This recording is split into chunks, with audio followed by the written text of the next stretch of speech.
Corona સામે કચ્છનું આરોગ્ય તંત્ર સક્ષમ. સમગ્ર દેશમાં જ્યારે કોરોનાના નવા વેરિયન્ટનો ખતરો મંડાઈ રહ્યો છે અને કેસો નોંધાઈ રહ્યા છે, ત્યારે કચ્છ આરોગ્ય તંત્ર શાબદું બન્યું છે. આરોગ્ય તંત્ર દ્વારા પીએચસી સેન્ટરો ઉપર મોક ડ્રીલ સાથે ઓક્સિજન સપ્લાય, એમ્બ્યુલન્સ સેવા વગેરેનું પૂરતું ધ્યાન રખાયું છે. જ્યારે RT-PCR કરવાની કચ્છમાં આવેલી 5 લેબો, જેમાં ભુજ, ગાંધીધામમાં 2 અને માંડવીમાં 1 લેબ કાર્યરત રખાઈ છે અને આવનારા સમયમાં કોરોના કે અન્ય વાયરસ સામે કચ્છનું આરોગ્ય તંત્ર સક્ષમ બન્યું છે, તેવી માહિતી આરોગ્ય વિભાગના RR ફુરમાલીએ આપી હતી.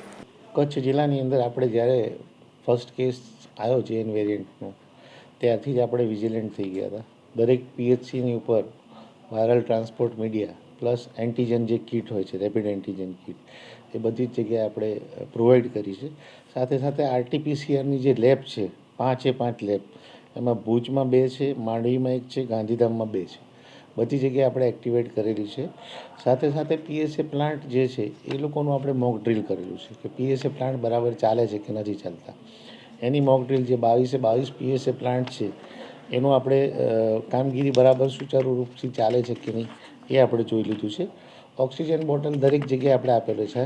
જમ્બો એની અંદર બી છે, જમ્બો ઇવન ઓક્સિજન કોન્સન્ટ્રેટર બી છે.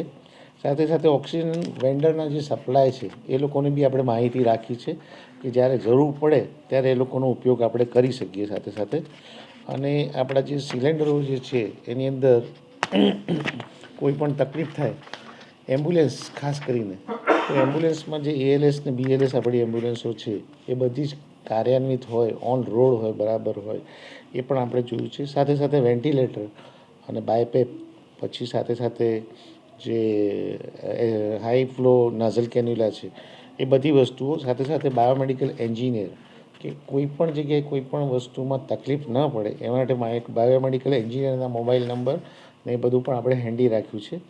સાથે સાથે HRCT, જ્યાં જ્યાં પણ આપણે હાઈ રિઝોલ્યુશન CT સ્કેન કરાવવાની જરૂર પડે એવા હોસ્પિટલોનો નેમ, એના એડ્રેસ, એના ડૉક્ટર્સના નામ અને સાથે સાથે કોન્ટેક્ટ નંબર, એ બધી વસ્તુઓ આપણે રાખી છે.